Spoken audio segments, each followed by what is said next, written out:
आखिर कुछ लोग, कुछ मुसलमान धर्म गुरु बनकर आखिर क्यों पहुंच जाते हैं? आप जानते हैं ट्विटर पर एक ट्रेंड जो है इस वक्त चल रहा है, रेंटल मुल्ला, यानी कि 5-5 हजार में कुछ मौलाना धर्म गुरु का भेष धरकर इन चैनल्स में बैठ जाते हैं। मैं रेंटल मुल्ला तो नहीं कहूंगा, मगर मैं इन्हें टीवी मौलाना कहूंगा। मैं आपको बताना चाहता हूं दोस्तों, मैं जानना चाहता हूं कि जो न्यूज चैनल एक समुदाय को लगातार टारगेट करता रहता है, वहां पर इन मौलानाओं को जाने की क्या जरूरत है?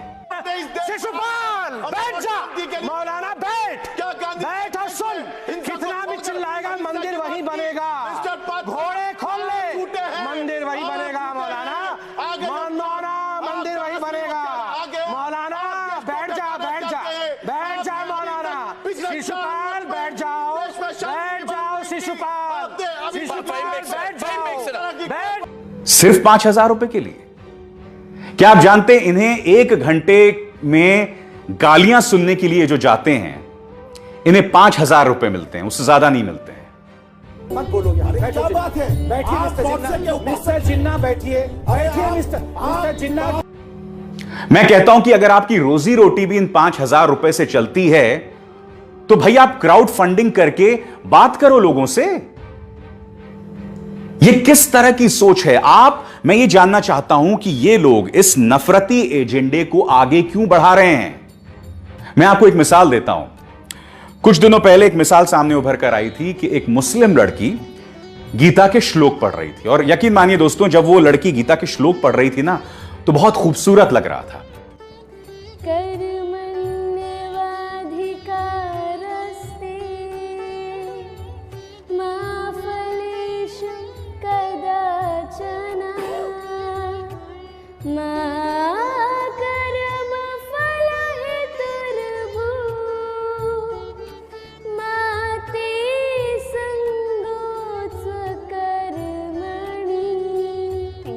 अब एक न्यूज चैनल ने क्या चालाकी की, उस लड़की को बिठा दिया स्टूडियो में और उसके सामने 2 लंबी लंबी दाढ़ी वाले मौलाना बिठा दिए, और उस पूरे 1 घंटे के कार्यक्रम में वो मासूम लड़की तो गीता के श्लोक पढ़ रही थी, और वो दो मौलाना जो हैं बोल रहे थे, देखिए हमारे इस्लाम में अलाउड नहीं है, ये नहीं है, फलाना ढिमकाना।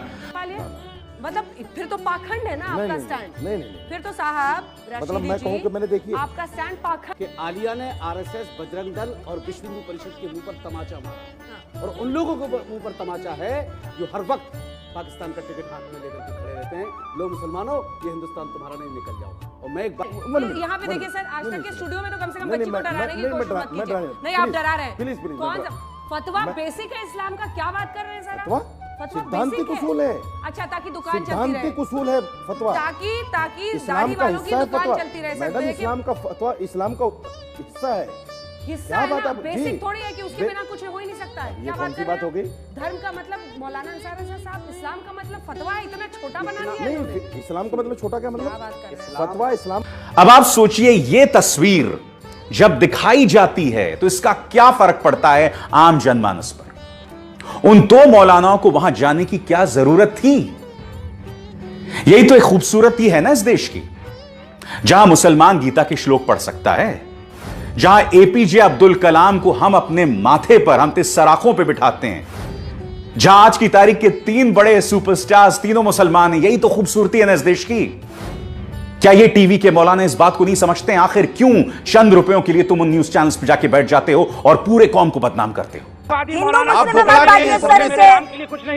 खोइए मत, आपा मत खोइए,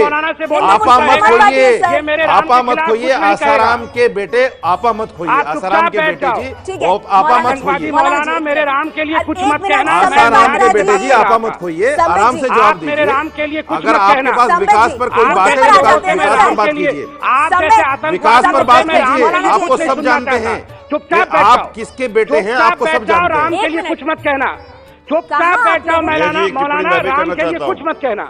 आसाराम पर तो बात करनी पड़ेगी। हो गया सर, बस हो गया सर। जो दर्शक इस वक्त मौलाना राम के लिए मुंह मत खोलना। आसाराम पर तो बात करनी पड़ेगी। राम का नाम मत लेना। भाषा मौलाना गंदी जुबान से राम का नाम लेने की हिम्मत मत करना। एक नेशनल पार्टी के राष्ट्रीय प्रवक्ता हैं संबित आसाराम पात्रा, पर बात मत कीजिए। संबित पात्रा जी, आप एक राष्ट्रीय पार्टी के। मैं आज इसलिए बता रहा हूं क्योंकि इन्हीं न्यूज चैनल्स पर जब पालघर लिंचिंग को हिंदू मुस्लिम बनाने की कोशिश की जा रही थी, ये टीवी मौलाना वहां जाकर बैठ जाते हैं। आखिर क्यों? ये आपकी जिम्मेदारी है। अगर आप इनके परिवार के सदस्य हैं तो इनसे बोलिए कि ऐसा शर्मनाक काम न करें, क्योंकि इसके जरिए सिवाय समाज के अंदर दोहराव पैदा करने के और कुछ नहीं हो रहा है। सिवाय मुसलमानों की बदनामी के कुछ नहीं हो रही है इसके जरिए। धर्म बांटता नहीं, जोड़ता है। कहने को तो कई कहते हैं, लेकिन कुछ लोग ऐसा कुछ कर गुजरते हैं कि ये बात बिल्कुल दिल में उतर आती है। हिपोक्रेसी की भी सीमा होती है। आप क्रोनोलॉजी समझ लीजिए। झूठ बोलो, बार बार झूठ बोलो, जो भी बोल सकते हैं सब झूठ बोलो, जहां भी बोल सकते हैं झूठ बोलो, जितनी बार बोल सकते हैं झूठ बोलो, झूठ बोलो, झूठ बोलो।